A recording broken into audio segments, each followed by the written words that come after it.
गुरुवार व्रत की विधि और व्रत कथा। गुरुवार या बृहस्पतिवार को भगवान बृहस्पति की पूजा का विधान है। बृहस्पति देवता को बुद्धि और शिक्षा का देवता माना जाता है। गुरुवार को बृहस्पति देव की पूजा करने से धन, विद्या, पुत्र तथा मनवांछित फल की प्राप्ति होती है। परिवार में सुख तथा शांति रहती है। गुरुवार का व्रत जल्दी विवाह करने के लिए भी किया जाता है, लेकिन गुरुवार की पूजा करते समय यह ध्यान रखना चाहिए कि पूजा विधि विधान के अनुसार हो। व्रत वाले दिन प्रातःकाल उठकर बृहस्पति देव का पूजन करना चाहिए। बृहस्पति देव का पूजन पीली वस्तुएं, पीले फूल, चने की दाल, पीली मिठाई, पीले चावल आदि का भोग लगाकर किया जाता है। इस व्रत में केले का पूजन ही करें। कथा और पूजन के समय मन, कर्म और वचन से शुद्ध होकर मनोकामना पूर्ति के लिए बृहस्पति देव से प्रार्थना करनी चाहिए। दिन में एक समय ही भोजन करें। भोजन चने की दाल आदि का करें। नमक न खाए, पीले वस्त्र पहने, पीले फलों का प्रयोग करें, पीले चंदन से पूजन करें। पूजन के बाद भगवान बृहस्पति की कथा सुननी चाहिए। गुरुवार व्रत की कथा। बृहस्पति देव की कथा प्राचीन समय की बात है। किसी राज्य में एक बड़ा प्रतापी तथा दानी राजा राज्य करता था। वह प्रत्येक गुरुवार को व्रत रखता एवं भूखे और गरीबों को दान देकर पुण्य प्राप्त करता था। परंतु यह बात उसकी रानी को अच्छे नहीं लगती थी। वह न तो व्रत रखती थी और न ही किसी को एक भी पैसा दान में देती थी, और राजा को भी ऐसा करने से मना करती थी। एक समय की बात है, राजा शिकार खेलने को वन को चले गए थे। घर पर रानी और दासी थी। उसी समय गुरु बृहस्पति देव साधु का रूप धारण कर राजा के दरवाजे पर भिक्षा मांगने को आए। साधु ने जब रानी से भिक्षा मांगी तो वह कहने लगी, हे साधु महाराज, मैं इस दान और पुण्य से तंग आ गई हूँ। आप कोई ऐसा उपाय बताया जिससे कि सारा धन नष्ट हो जाए और मैं आराम से रह सकूं। बृहस्पति देव ने कहा, हे देवी, तुम बड़ी विचित्र हो। संतान और धन से कोई दुखी होता है? अगर अधिक धन है तो इसे शुभ कार्यों में लगाओ। कुंवारी कन्याओं का विवाह कराओ। विद्यालय और बाग बगीचे का निर्माण कराओ, जिससे तुम्हारे दोनों लोग सुधरे। परंतु साधु की इन बातों से रानी को खुशी नहीं हुई। उसने कहा, मुझे ऐसे धन की आवश्यकता नहीं है जिसे मैं दान दूं और जिसे संभालने में मेरा सारा समय नष्ट हो जाए। तब साधु ने कहा, यदि तुम्हारी ऐसी इच्छा है तो मैं जैसा तुम्हें बताता हूँ तुम वैसा ही करना। बृहस्पतिवार के दिन तुम घर को गोबर से लीपना, अपने केशों को पीली मिट्टी से धोना, केशों को धोते समय स्नान करना, राजा से हजामत बनाने को कहना, भोजन में मांस मदिरा खाना, कपड़ा धोबी के यहाँ धुलने डालना। इस प्रकार 7 बृहस्पतिवार करने से तुम्हारा समस्त धन नष्ट हो जाएगा। इतना कहकर साधु रूपी बृहस्पति देव अंतर ध्यान हो गए। साधु के कहे अनुसार करते हुए रानी को केवल 3 बृहस्पतिवार ही बीते थे कि उसकी समस्त धन संपत्ति नष्ट हो गई। भोजन के लिए राजा का परिवार तरसने लगा। तब एक दिन राजा रानी से बोला, हे रानी, तुम यहीं रहो, मैं दूसरे देश को जाता हूँ, क्योंकि यहाँ पर सभी लोग मुझे जानते हैं, इसीलिए मैं कोई छोटा कार्य नहीं कर सकता।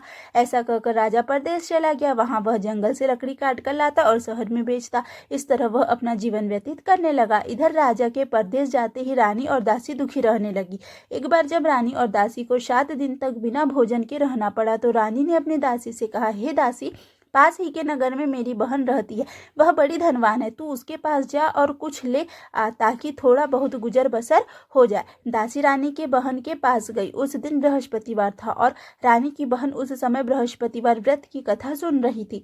दासी ने रानी की बहन को अपनी रानी का संदेश दिया, लेकिन रानी की बड़ी बहन ने कोई उत्तर नहीं दिया। जब दासी को रानी की बहन से कोई उत्तर नहीं मिला तो वह बहुत दुखी हुई और उसे क्रोध भी आया। दासी ने वापिस आकर रानी को सारी बात बता दी। सुनकर रानी ने अपने भाग्य को कोसा। उधर रानी की बहन ने सोचा कि मेरी बहन की दासी आई थी, परंतु मैं उससे नहीं बोली, इससे वह बहुत दुखी हुई होगी। कथा सुनकर और पूजन समाप्त कर वह अपनी बहन के घर आई और कहने लगी, हे बहन, मैं बृहस्पतिवार का व्रत कर रही थी। तुम्हारी दासी मेरे घर आई थी, परंतु जब तक कथा होती है तब तक न तो उठते हैं और न ही बोलते हैं, इसीलिए मैं नहीं बोली। कहो दासी क्यों गई थी? रानी बोली, बहन, तुमसे क्या छिपाऊं, हमारे घर में खाने तक को अनाज नहीं था। ऐसा कहते कहते रानी की आंखें भर आई। उसने दासी समेत पिछले 7 दिनों से भूखे रहने तक की बात अपनी बहन को विस्तार पूर्वक सुनाती। रानी की बहन बोली, देखो बहन, भगवान बृहस्पति देव सबकी मनोकामना को पूर्ण करते हैं। देखो, शायद तुम्हारे घर में अनाज रखा हो। पहले तो रानी को विश्वास नहीं हुआ, पर बहन के आग्रह करने पर उसने अपनी दासी को अंदर भेजा तो उसे सचमुच अनाज से भरा एक घड़ा मिल गया। यह देखकर दासी को बड़ी हैरानी हुई। दासी रानी से कहने लगी, हे रानी, जब हमको भोजन नहीं मिलता तो हम व्रत ही तो करते हैं, इसीलिए क्यों न इनसे व्रत और कथा की विधि पूछ ली जाए ताकि हम भी व्रत कर सके।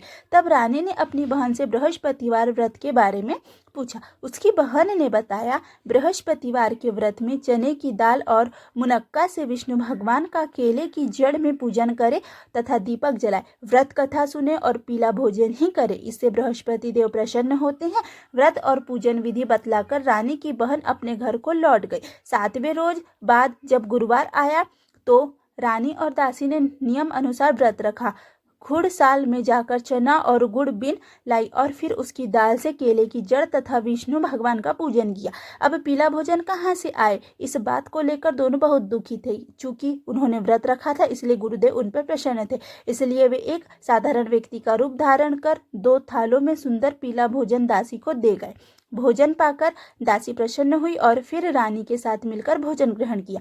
उसके बाद वे सभी गुरुवार को व्रत और पूजन करने लगी। बृहस्पति भगवान की कृपा से उनके पास फिर से धन संपत्ति हो गया, परंतु रानी फिर से पहले की तरह आलस्य करने लगी। तब दासी बोली, देखो रानी, तुम पहले भी इस प्रकार आलस्य करती थी, तुम्हें धन रखने में कष्ट होता था, इस कारण सभी धन नष्ट हो गया, और अब जब भगवान गुरुदेव की कृपा से धन मिला है तो तुम्हें फिर से आलस्य होता है। बड़ी मुसीबतों के बाद हमने यह धन पाया, इसलिए हमें दान पुण्य करना चाहिए, भूखे मनुष्यों को भोजन कराना चाहिए और धन को शुभ कार्यों में खर्च करना चाहिए, जिससे तुम्हारे कुल का यश बढ़ेगा, स्वर्ग की प्राप्ति होगी और पितर प्रसन्न होंगे।